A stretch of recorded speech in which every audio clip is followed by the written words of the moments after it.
दोस्तों नमस्कार। कैसे हैं आप लोग। मेरे YouTube चैनल करंट अफेयर्स वल्लाह में आपका स्वागत है। दोस्तों आज हम चर्चा करेंगे विश्व खुशहाली सूचकांक 2025 के बारे में।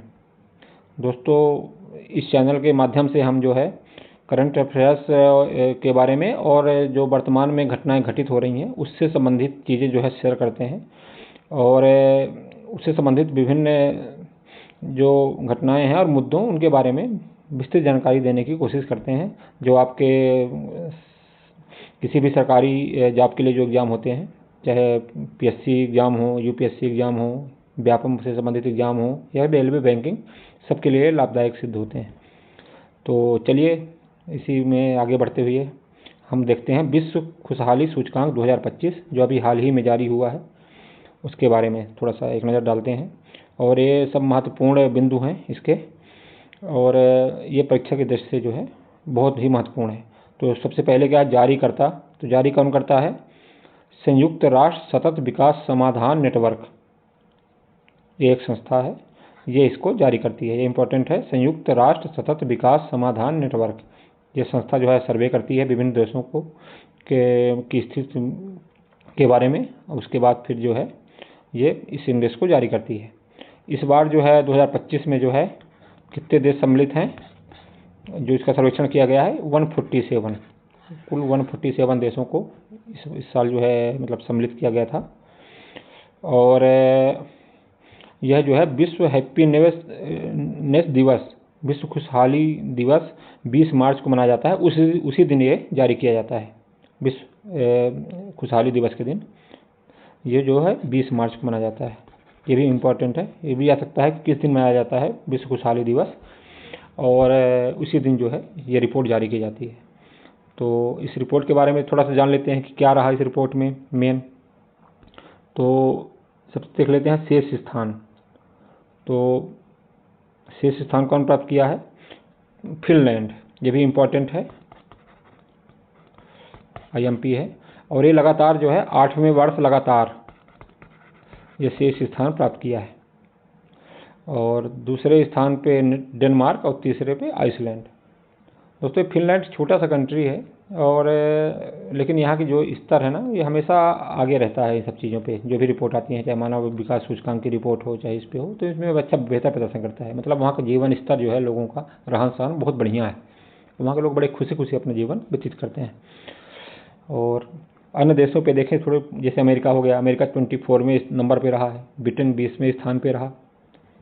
यदि भारत के पड़ोसी देशों की बात करें तो चाइना जो है 68 नंबर पे, नेपाल 92 नंबर पे, और पाकिस्तान 109वें स्थान पे रहा। और दोस्तों अभी जो है रूस और यूक्रेन के बीच में विश्व मतलब दोनों के बीच में जो है बाढ़ चल रहा है, युद्ध चल रहा है। इसके बाद भी वहाँ के लोगों का जो खुशहाली का स्तर है वो भारत से बेहतर है। ये भी एक सोचने की बात है। और अब थोड़ा भारत के बारे में जान लेते हैं। भारत का स्थान जो है 198वें नंबर पे रहा, और पिछले साल 126वें नंबर पे रहा है। इस साल जो है भारत इस साल जो है 118वें पे है, पिछले साल 126वें पे रहा। भारत मतलब 8 स्थानों की सुधार किया है। इसके बाद भी ये पाकिस्तान से पीछे है, जबकि पाकिस्तान का अभी इस समय पे कई चुनौतियों से जूझ रहा है, जिसमें आर्थिक चुनौतियां, महंगाई वगैरह सब ज़्यादा है। इसके बाद भी वो भारत से आगे। तो इस बारे में हम आगे चर्चा करेंगे। अब थोड़ा वीडियो में देख लेते हैं, मतलब अभी थोड़ा सा पहले की और क्या क्या महत्वपूर्ण चीज़ें हैं। तो थोड़ा भारत का स्थान जो है कितना है, 118वां, ये महत्वपूर्ण है। अब जो है भारत कितने स्थान की सुधार किया है? 8 स्थान की। ये याद रखना, इसलिए बार बार रिपीट करवा रहा हूँ, ये पूछ सकता है। अब देखिए भारत का स्कोर कितना रहा, 10 में 4.389, ये भारत का स्कोर रहा 10 में। तो इसमें ये जान लेते हैं कि सबसे ज़्यादा नंबर वाला सबसे 10 रहता है और सबसे कम 0, इसके बीच में ही नंबर दिए जाते हैं। 10 नंबर सबसे खुशहाल, और 0 नंबर वाला सबसे कम, है ना। तो भारत का स्कोर कितना रहा, 4.389। तो दोस्तों इसमें क्या है, कई कारक होते हैं, उन कारकों पे जो है जिसके बेस पे बनाया जाता है। तो ये सूचकांक जो है 6 कारकों को ध्यान में रख के बनाया जाता है, और उस पे जो उन 6 कारकों में जो स्थान प्राप्त करता है मतलब कोई भी देश, उन सब का एवरेज निकाल करके फिर इसमें विश्व खुशहाली सूचकांक में उनको वो स्थान दिया जाता है। अब देखिए थोड़ा अंतिम स्थान पे देख लेते हैं कौन है। सबसे अंतिम स्थान पे अफगानिस्तान रहा, उसके बाद लेबनान और सीरा लियोन रहे।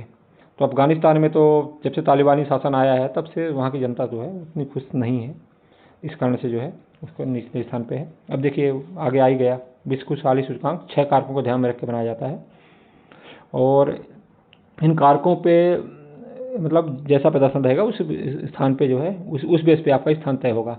अब आप किसी पे ज़्यादा बेहतर कर लेते हो, जैसे आय पे बहुत अच्छा आपने कर लिया, सामाजिक सहयोग में उतना नहीं कर पाए, तो फिर दोनों का मिला के एवरेज हो जाता है, इस टाइप से है। और जो सब में अच्छे नंबर प्राप्त करता है तो वो टॉप में आता है, जैसे अपन का पहले स्थान पे जो है फिनलैंड, इस टाइप से जो रहा। अब इसमें अब थोड़ा देख लेते हैं कौन कौन सा है 6 कारक। सामाजिक सहयोग, आय, स्वास्थ्य, स्वतंत्रता, उदारता और भ्रष्टाचार, इन 6 कारकों पे। ये भी इम्पोर्टेंट है, क्वेश्चन पूछ सकता है कि विश्व खुशहाली सूचकांक कितने कारकों को ध्यान में रखकर बनाया जाता है। तो कितने कारकों पे? 6 कारकों पे। कौन कौन? सामाजिक सहयोग, आय, स्वास्थ्य, स्वतंत्रता, उदारता और भ्रष्टाचार। अब देखिए जैसे मानव विकास सूचकांक हो गया, मानव विकास सूचकांक जो है 3 कारकों को ध्यान में रखकर बनाया जाता है, जिसमें आपका आय का स्तर भी है, स्वास्थ्य का स्तर भी है और शिक्षा का स्तर है। तो आय में रहन सहन आ जाता है, स्वास्थ्य में आपकी जीवन प्रत्याशा आ जाती है, शिक्षा। इसी प्रकार जो है ये 6 कारकों पे है। हालांकि मानव विकास सूचकांक में फिर उसके सब कारक भी बहुत सारे हैं, पर मेनता है 3 है, इसमें 6 कारकों को ध्यान में रख के बनाया जाता है। ठीक है, इन सब में मार्क्स मिलते हैं और फिर उसका एवरेज निकाल लिया जाता है। फिर अब थोड़ा सा हम देख लेते हैं भारत के बारे में। तो भारत का मतलब क्या रहा इसमें, इस रिपोर्ट में क्या कहा गया है। तो इसमें यह कहा गया है कि वृद्ध महिलाओं में जो है भारत में पुरुषों की तुलना में निम्न जीवन स्तर है, और वो तो खैर पहले से चला आ रहा है। हालांकि भी बहुत कुछ सुधार हुआ है, लेकिन फिर भी अभी कुछ मतलब महिलाओं के प्रति जो है हीन भावना अभी भी कहीं ना कहीं विद्यमान है समाज में। तो इस कारण से थोड़ा सा उनका जीवन स्तर भी उस हिसाब से थोड़ा निम्न रहता ही है। हालांकि काफ़ी सुधार के प्रयास सरकार द्वारा भी चल रहे हैं, और लोगों में जैसे जैसे अभी जागरूकता आती जा रही है तो महिलाओं की स्थिति में सुधार होता जा रहा है, और कुछ समय में बढ़िया हो जाएगा सब। और दूसरा क्या है कि भारत में अधिक आयु का संबंध उच्च जीवन संतोष से है, क्योंकि अधिक आयु जब आपकी हो जाती है तो आपको ये लगने लगता है कि अब हो गया, जो हमको करना था जीवन में वो कर लिए हैं, बस हमको बाकी का बचा हुआ समय जो है वो काटना है। तो लगभग वो संतुष्ट ही रहता है, बस वो थोड़ा स्वास्थ्य को लेकर समस्याएं जरूर रहती हैं इस कारण से, क्योंकि आपकी अभिलाषाएं कम रहेंगी तो आपका जो है निश्चित रूप से खुशी का जो है पैमाना है वो ज़्यादा हाई रहेगा। और दूसरा क्या है कि भारत में जो है बताया गया था इसमें कि सूचकांक पर शिक्षा और जांच की जो है महत्वपूर्ण भूमिका है ना।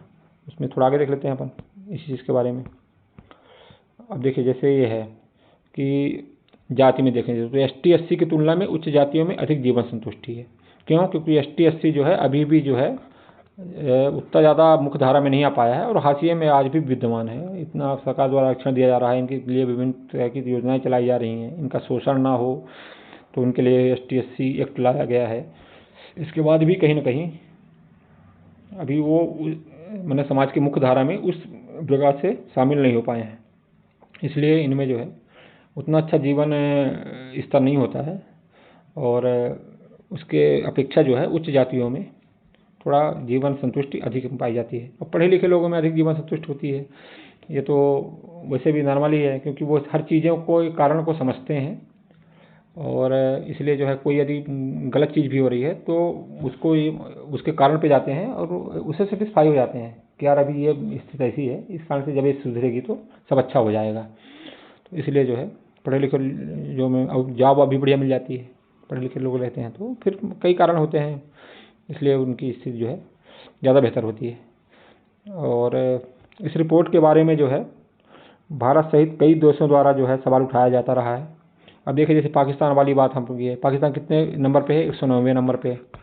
भारत 118वें पे है। तो ये थोड़ा सा, क्योंकि पाकिस्तान में लगातार हम समाचारों में सुनते हैं कि वहाँ भुखमरी है, बहुत महंगाई ज़्यादा हो रही है, कर्ज ले रहा लगातार, इसके बाद कोई कर्ज देने के लिए तैयार नहीं है। और भारत की स्थिति बहुत उससे बेहतर है। भारत आज तीसरे नंबर की क्रय शक्ति के पर्चेसिंग पावर के आधार पर अर्थव्यवस्था है। वैसे 5वें या 6वें नंबर की अर्थव्यवस्था के बीच में रहता है भारत हमेशा विश्व की। इसके बाद भी भारत में खुशहाली का स्तर कम है, पाकिस्तान में ज़्यादा है। और फिर यदि हम कारकों की बात करें तो 6 कारक जिसको ध्यान में रख के बनाया जाता है, तो उन कारकों की स्थिति फिर देख लेते हैं। भाई ये भी कहा जा सकता है कि हो सकता है उन कारकों पे पाकिस्तान ज़्यादा अच्छा बेहतर कर रहा हो भारत से। तो ऐसा भी नहीं है। जैसे ये अभी जो है कुछ डाटा हैं, जैसे प्रति व्यक्ति आय वाला जो है, ये वर्ल्ड बैंक का डाटा है 2023 का, भारत का अपना नहीं है, वर्ल्ड बैंक का है। तो उसने क्या है $2480 जो है $0.8 जो है भारत का प्रति व्यक्ति आय बताया। और वहीं पाकिस्तान में 1365.3, लगभग आधे का अंतर है। आगे चलिए आप। इसके बाद भी पाकिस्तान बेहतर है स्थिति में इसमें। और स्वास्थ्य के बारे में देख लेते हैं तो जीवन प्रत्याशा स्वास्थ्य के स्तर को जो है तय करती है कितना अच्छा है। तो भारत में जीवन प्रत्याशा भी पाकिस्तान से बेहतर है। WHO का आंकड़ा है 2021 का, भारत में जीवन प्रत्याशा जो है कितनी है 2021 में WHO के अनुसार 58.1 साल, वहीं पाकिस्तान में 56.9 साल है। तो इसमें भी भारत उससे बेहतर है, पाकिस्तान से काफ़ी बेहतर है। और भ्रष्टाचार भी एक उसका महत्वपूर्ण कारक है। तो भ्रष्टाचार में देख लीजिए, जो भ्रष्टाचार धारणा सूचकांक जो जारी होता है उसमें भारत की स्थिति 96वें नंबर पे है, वहीं पाकिस्तान और नीचे है 135वें नंबर पे, काफ़ी नीचे है। इसके बाद भी भारत से जो है भारत 118वें पे है, वहीं पाकिस्तान 109वें पे। तो कहीं ना कहीं जो है इस रिपोर्ट को लेकर के सरकार भी इस पे इतना यकीन नहीं करती है, और कहीं ना कहीं इसको जो है पश्चिमी देशों का जो है भारत के प्रति जो है नकारात्मक रवैया को लेकर के चलती है कि इनको नीचा दिखाना है करके, ऐसा है। और जो साबित भी होता है इस रिपोर्ट को देखकर, तो साबित होता है। लेकिन हमको ये सब मेंस में आता है तो उसमें हम ये सब चीज़ें डाल सकते हैं इस रिपोर्ट के बारे में थोड़ा सा। बाकी देख लो मेन चीज़ें जो है आखिरी में फिर से एक बार रिवाइज कर लेते हैं। इसमें कुल देश 147 शामिल हुए। भारत का स्थान 118वां रहा। शीर्ष पे फिनलैंड 8वें स्थान पे लगातार 8वें वर्ष। और भारत जो है 8 स्थानों को सुधार किया पिछले उसमें से। और ये जो है जारी कब होता है? 20 मार्च को, विश्व खुशहाली दिवस के दिन। ये इसका जो है महत्वपूर्ण बिंदु रहे। और ठीक है, को 1-2 बार वीडियो देखिएगा तो पूरा याद हो जाएगा आपको। मेन महत्वपूर्ण चीज़ से बता दिए हैं। और आगे जो है जो भी होगा नए किसी मुद्दे पे अगले वीडियो पे हम चर्चा करेंगे। इस वीडियो पसंद आया हो तो आप लाइक और सब्सक्राइब जरूर करिएगा, ताकि हमको मोटिवेशन मिलता रहे अगले वीडियो के लिए। धन्यवाद।